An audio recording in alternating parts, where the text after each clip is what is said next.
o teu povo clama, Santo. Oh, glória! A paz de Cristo, a paz do Senhor para todos. Sejam muito bem-vindos para mais uma pré-aula da Escola Dominical aqui no nosso canal. Sou o professor Denis Pereira, presbítero da AD Belém, Campinas, São Paulo. E estamos chegando com a abertura do segundo trimestre de 2025 na classe dos adultos, que vai tratar deste assunto: e o Verbo se fez carne.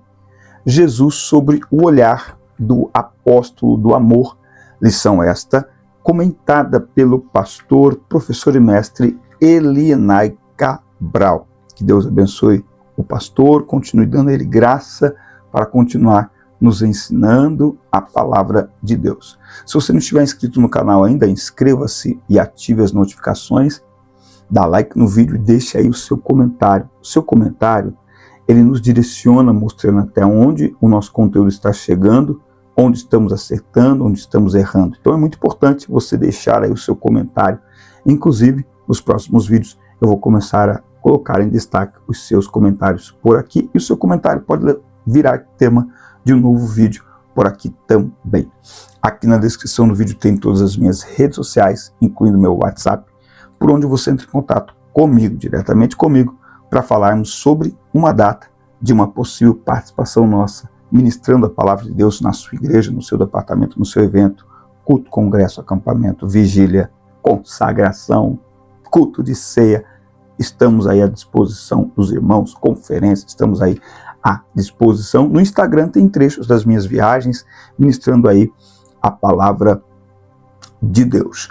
Aqui na descrição também, anote aí, tem 3 presentes para você nos 2 primeiros links, tem 3 presentes. No primeiro link tem o treinamento Transforme Suas Aulas. Você quer aprimorar suas aulas, quer melhorar como professor, quer ter mais segurança em sala de aula? Esse treinamento é para você. Clica no primeiro link. O segundo link tem mais 2 presentes, que são 2 livros de minha autoria, um livro sobre propósito e outro livro sobre relacionamentos. É só clicar aí nos 2 primeiros links que estão aqui na descrição. Bora então para a primeira lição deste segundo trimestre de 2025, na classe dos adultos, o Verbo que se tornou em carne, tá? E o Verbo se fez carne, textual, e habitou entre nós, e vimos a sua glória, como a glória do unigênito do Pai, cheio de graça e de verdade. Então, ele habitou entre nós, vimos. Não está falando aqui de um fantasma, de um espírito, não. Forma corpórea, visível, tocável. O Verbo de Deus inseriu-se na história, assumindo a forma de homem para redimir os pecadores. O texto da leitura bíblica em classe está em João 1, do 1 ao 14. A gente pula esta leitura que está aí na sua revista e na sua Bíblia para ganharmos tempo por aqui, tá? Bom, neste trimestre vamos estudar o Evangelho de João. Em comparação com os outros 3 evangelhos, Mateus, Marcos e Lucas, que são considerados, né, os evangelhos sinóticos, o de João destaca-se especialmente por centrar-se no ministério de Jesus em Jerusalém. O autor deste evangelho, deixa eu só fazer uma anotação aqui, ó, é Pedro e João, para eu fazer um vídeo aqui. O autor deste evangelho, o apóstolo João, redigiu este valioso documento com a intenção de revelar a singularidade da natureza divina do nosso Senhor e, ao mesmo tempo, encorajar a fé dos seus discípulos, que possamos também ser fortalecidos e inspirados na nossa fé em Jesus Cristo, nosso Senhor e Salvador. Bom, o Evangelho de João, autor e data. O apóstolo João é o autor do Evangelho que leva o seu nome. A confirmação disso está em João, capítulo 21, versículos 20 e 24, tá? E também nos escritos dos denominados pais da igreja. O livro de João, ele apresenta uma doutrina genuína sobre a divindade de Jesus Cristo, tá? Então, enquanto os 3 primeiros evangelhos, eles são destinados, deixa eu ver se eu me lembro aqui, ó, Mateus é destinado aos judeus. Se eu estiver errado, você me corrige aqui nos comentários. Mateus escreve o Evangelho de Jesus Cristo destinado aos judeus. Marcos escreve destinado aos gregos, é isso? Me corrija aí. E Lucas escreve destinado aos gregos, enfim, é alguma coisa assim, tá? Fala aqui para mim nos comentários, eu não lembrei aqui agora. Enfim, o Evangelho de João é considerado o Evangelho universal. João, ele apresenta a divindade de Jesus, tá? O Evangelho de João tem como um de seus propósitos levar o leitor a crer que Jesus Cristo é o Filho de Deus e, ao crer, encontrar vida em seu nome. Não é por acaso que os especialistas referem-se à primeira parte do primeiro capítulo como o prólogo de João, ou seja, a apresentação desse Evangelho. Neste trecho, o apóstolo apresenta Jesus como o Filho enviado de Deus ao mundo para fazer parte da história. Assim, sendo o Logos é a palavra encarnada. No princípio era o Verbo era Deus, o Verbo estava com Deus, todas as coisas foram feitas por ele, sem ele nada do que foi feito se fez. Tá? Então, Jesus é a palavra, o Verbo, o Logos encarnado de Deus. Nesse sentido, o Evangelho de João não só realça a divindade de Jesus como Filho de Deus, mas também discute a sua humanidade por meio da morte expiatória do nosso Senhor em favor dos pecados da humanidade. Em João, tanto a divindade quanto a humanidade de Jesus são afirmadas. Tá?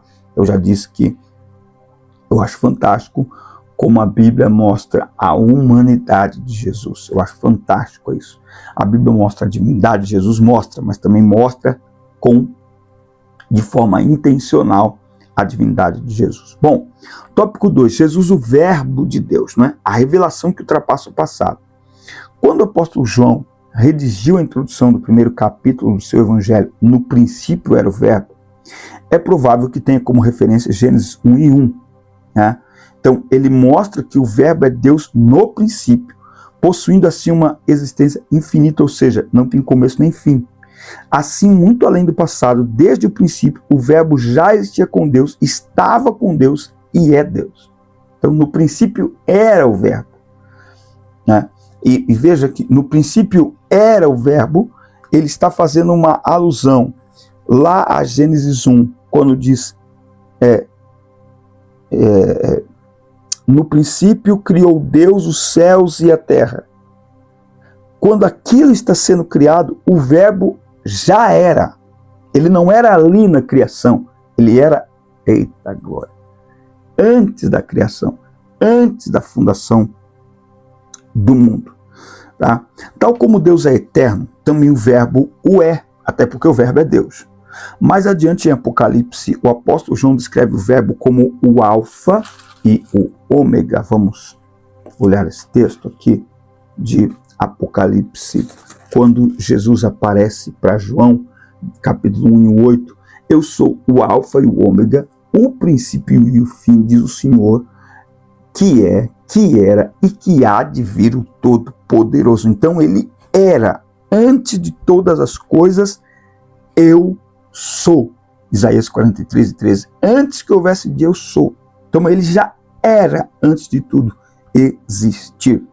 Assim, conforme seu evangelho, o evangelista apresenta Jesus como o Logos de Deus, a palavra encarnada que habita entre os homens. Portanto, enquanto Verbo encarnado, Jesus é reconhecido por muitos e adorado como Deus, né? Então, a palavra encarnada, né? A palavra se fez homem, né? Então, o que é o Jesus encarnado? É a palavra de Deus encarnada entre nós, caminhando entre nós, transitando aí entre nós. Então, isso faz parte da sua natureza, não só a sua infinidade, mas a sua eternidade. É que eternidade é um conceito tão absoluto e ao mesmo tempo abstrato para nós, porque nós, enquanto seres humanos, como é que a gente entende eternidade? Porque eternidade, o que é a qualidade principal daquilo, de quem é eterno, né? Não daquilo, de quem é eterno. Não tem começo e nem fim de dias. Só que para nós tudo tem começo. Tudo tem meio, tudo tem fim. Deus não. O verbo não. Nem começo, nem meio, nem fim. E ao mesmo tempo ele é o próprio começo, meio e fim, quando ele diz: aquele que era, que é e que há de vir.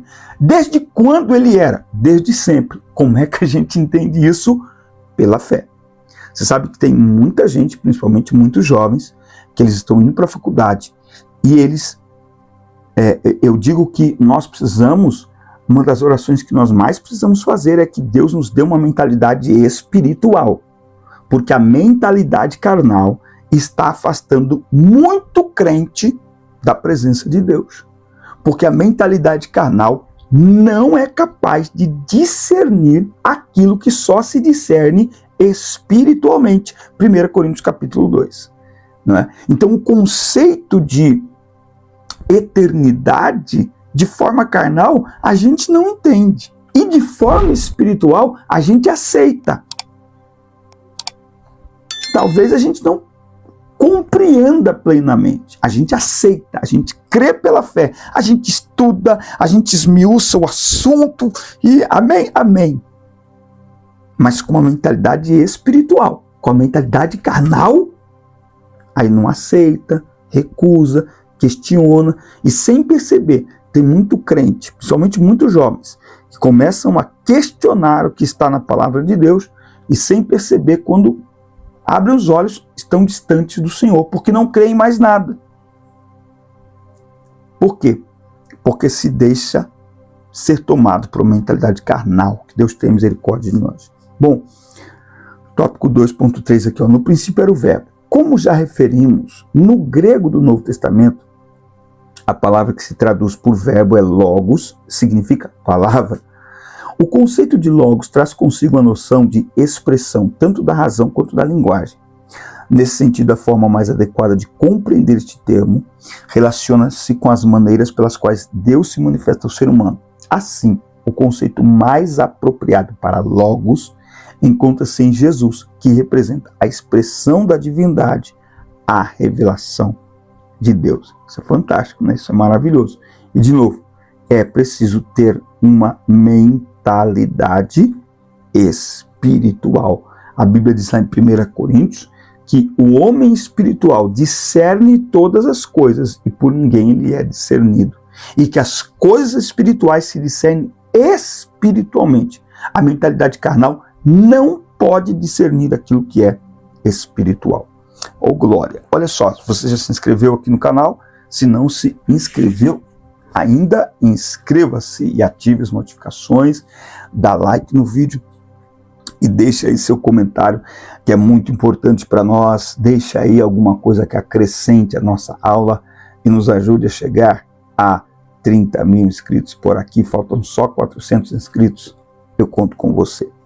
Tópico 3, para a gente concluir, a encarnação do verbo, a manifestação do verbo e a luz do mundo. João identifica Jesus como o Criador de todas as coisas, mediado pelo Pai através do poder da sua palavra. A seguir, ele faz uma distinção entre luz e trevas, né? Então, ele diz, no princípio era o verbo era Deus, e todas as coisas foram feitas por ele, sem ele nada do que foi feito se fez. Houve um homem enviado por Deus, cujo nome era João. Nele estava a vida, e a vida era a luz dos homens. E a luz brilha nas trevas, e as trevas não o compreenderam. As trevas simbolizam a obscuridade espiritual provocada pelo pecado. No entanto, Deus enviou João Batista para testemunhar e proclamar sobre a luz. A verdadeira luz é Cristo, que foi anunciado por João Batista, mas que os homens decidiram rejeitar. Tá? Então, a aceitação, ela é uma escolha pessoal e a rejeição também. Então, as pessoas podem escolher aceitar ou elas podem escolher rejeitar a Cristo. É por isso que ele se revelou de uma maneira tão especial e tão aberta para todos os homens, se tornando um de nós. A palavra se tornando um homem igual a nós. para diminuir as distâncias, para que ninguém pudesse ter, sabe, nenhum tipo de, mas não. Ele era um como nós. O Evangelho apresenta um Jesus humano, um Jesus carne, e apresenta a humanidade de Jesus.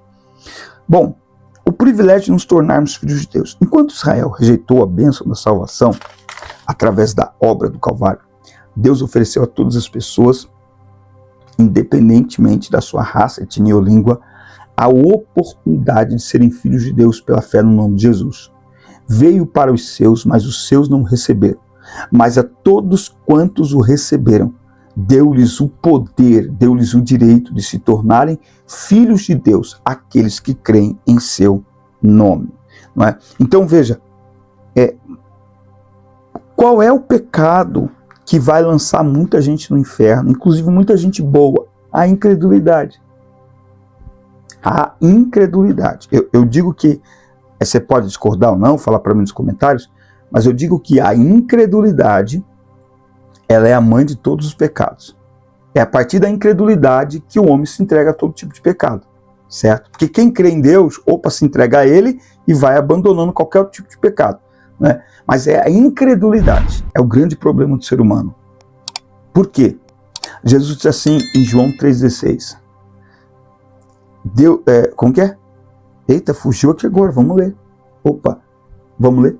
Porque Deus amou o mundo de tal maneira que deu o seu Filho unigênito, para que todo aquele que nele crê não pereça, mas tenha vida eterna. Aí ele diz assim, no 18, quem crê nele não é condenado, mas quem não crê já está condenado, porque não crê no nome do unigênito Filho de Deus. Então, quem crê não é condenado. Esse crer é entrega a Jesus. É impossível renunciar a qualquer tipo de pecado sem primeiro entregar a vida a Cristo. Não tem como. Ok? E também não tem como renunciar a nenhum tipo de pecado sem uma entrega genuína. Então, esse crer aqui é uma entrega genuína. Quem crê de verdade se entrega de verdade e abandona qualquer tipo de pecado. Mas quem não crê de verdade não se entrega de verdade e por isso está entregue a todo tipo de pecado. Por isso que eu estou dizendo, o grande problema que vai levar muita gente para o inferno, inclusive muita gente boa de coração, muita gente de caráter, porque não crê que Jesus é o Filho de Deus. A vida eterna está em crer que Ele é o Filho de Deus. Deus enviou o seu Filho, amou o mundo, que deu o seu Filho unigênito, para que todo aquele que nele crê não pereça, mas tenha vida eterna. É que a gente às vezes, não basta só crer. Não existe só crer. Ok? O texto está dizendo, todo aquele que nele crê, não pereça, mas tenha vida eterna. Por isso que eu estou dizendo, da incredulidade parte toda a vida de pecado. E do crer se abandona toda a vida de pecado. Quer dizer então que a pessoa vai para o inferno porque faz isso, isso e aquilo? Também, mas ela só faz isso, isso e aquilo porque ela não crê que Jesus Cristo é o Filho de Deus. E como eu sei que eu creio que Ele é o Filho de Deus? Pela sua entrega. Quem crê de verdade que Jesus é o Filho de Deus, se entrega de forma radical, inteira, completa, plena. Quem não crê pode falar no nome dele, cantar no nome dele, frequentar os ambientes dele. O estilo de vida que a pessoa vive diz que ela não crê. Por isso que nós precisamos apresentar o Jesus real para as pessoas, para que as pessoas possam ter um encontro real com Jesus.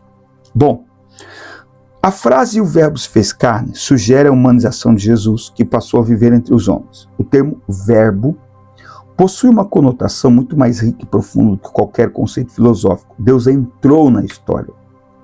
É importante notar a expressão "e habitou entre nós". No texto grego, essa expressão indica que o verbo armou seu tabernáculo ou tenda entre nós. Antes, Deus habitava numa tenda montada pelo seu povo. Agora, de acordo com as palavras do evangelista, Ele reside entre nós, representando a manifestação plena da presença divina no mundo. né? Ele tabernaculizou, né, entre nós. Então, Deus habitava na tenda. Agora, ele se fez um homem como nós e habitou entre nós. Ah, como as pessoas perderam. Que oportunidade extraordinária foi essa que muitos perderam. Bom, nesta lição nós tivemos a oportunidade de iniciar o estudo no Evangelho de João, mostrar sua relevância e o seu objetivo na vida da igreja, certo?